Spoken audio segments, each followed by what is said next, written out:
Nature never closes, and Milo Beck Park is putting on a gorgeous show.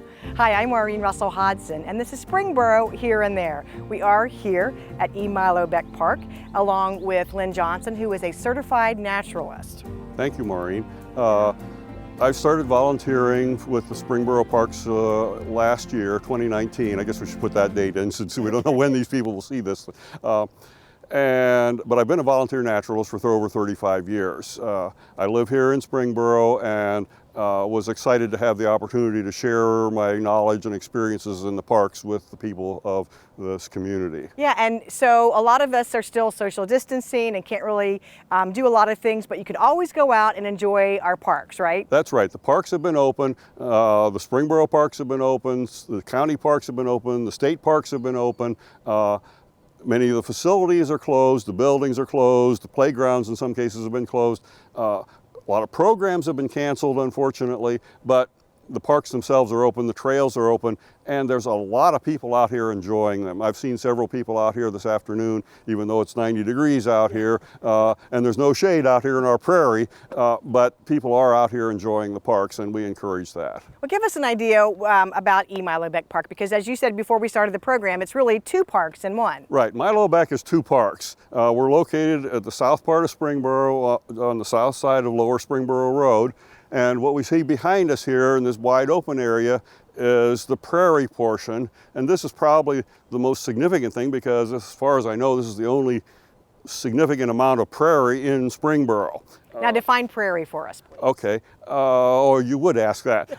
A prairie is an area that's dominated by plants that are not woody, meaning not shrubs, not trees. People tend to think of prairies as being grasslands, but about half of the plants, or maybe more out here, are what we call forbs. They're flowering plants with broad leaves. They're not grasses. Purple coneflowers and sunflowers and black-eyed Susans and many, many others. There's some Queen Anne's lace out here and some other things. Well, and of course you can come out to the park from dawn until dusk and take a walk through, and obviously you're going to see a lot of colors and probably some insects, some bugs. What else? What kind of critters will we see out here? The prairie is a very productive and diverse habitat. You look out there right now and you say, oh, all I see is grass. But I've been out here about half an hour this afternoon, just sitting up here at the overlook, and I've seen 3 or 4 or 5 different species of birds. I haven't seen any mammals except for people down there because most of the mammals are much too small to see and a lot of them are nocturnal. But we have rabbits, we have other kinds of small rodents, meadow voles and things like that.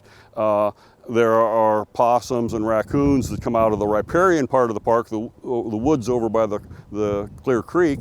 But coyotes, a lot of other things live out here as well. Now, if I came and just did a little walk around, see a lot of pretty things, a lot of interesting things, I'd get some good exercise.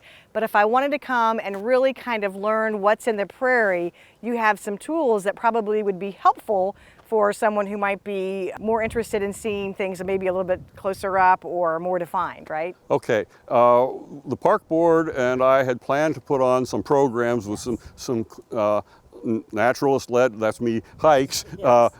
In the parks. We did a couple of them last year, and we had planned to do them this year, and then the pandemic came along and everything got canceled. I have put together a couple of what I call virtual hikes, where I came down here and took a lot of pictures. I took probably 400 or 500 pictures in this park in one afternoon, and then went through and edited those, pulled them, and then made a slideshow out of that and narrated it into a movie, which is available through. It's It's right here on. It's on Channel 6. It's on our website. It's available through our YouTube channel as well. So lots of ways to get it. Okay, those will give you some idea what's here. The other things you can do is, if you see me around, you can ask me because I do try to spend some time in the parks, but there's other things you can do on your own. When I'm working on something like this, for example, I got this book called Restoring the Tall Grass Prairie. I bought this out in Kansas a year and a half ago. And this is how I found out about some of the mowing and some of the good resource issues. Then. And I talked to some of the naturalists out there at the National Tall Grass Prairie Preserve. And this has a whole bunch of information, pictures of different kinds of flowers and so forth.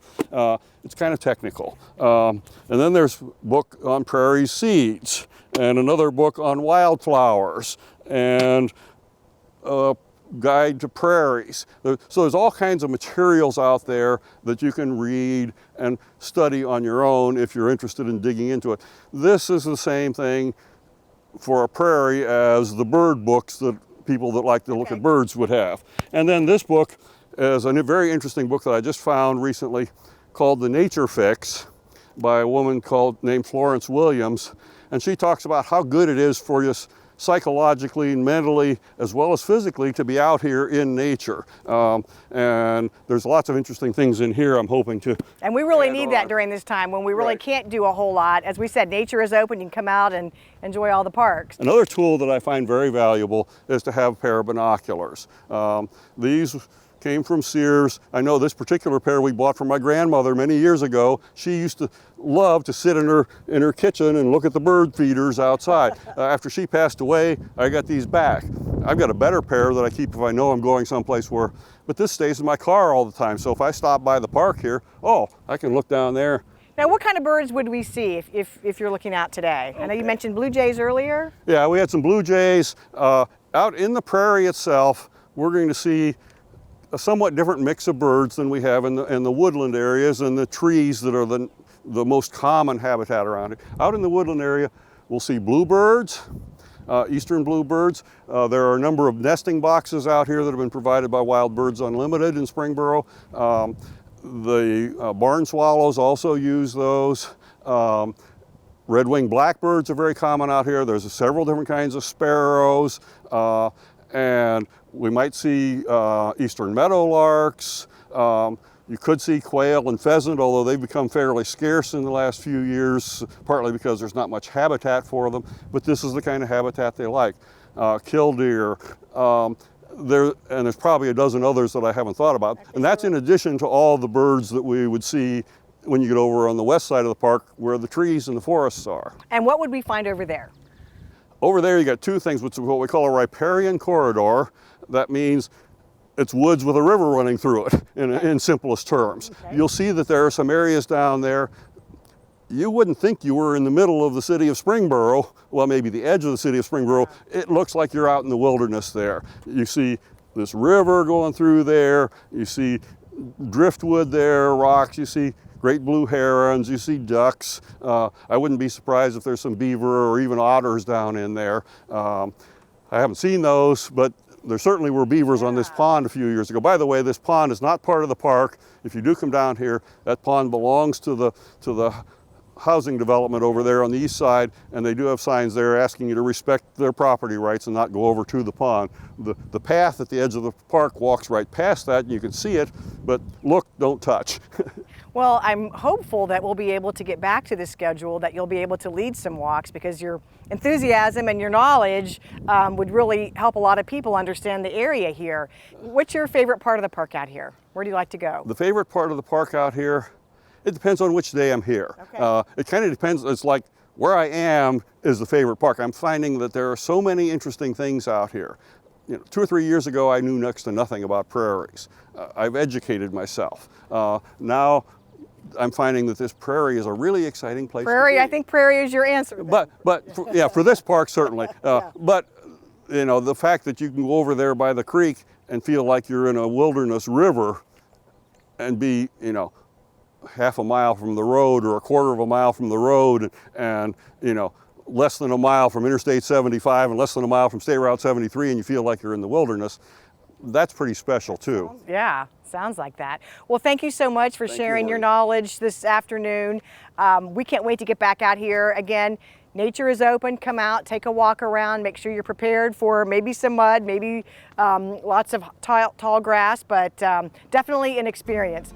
And not only is Emylobeck Park a terrific park, all of our parks are open. We have playground equipment in other parks, and of course plenty of walking trails and bike paths and just a lot of cool stuff to do in Springboro. For more information, you can always check out our website, which is ci.springboro.oh.us. Come out and enjoy nature. Thanks so much for your time, Lynn. Thank you. And we'll see you next time.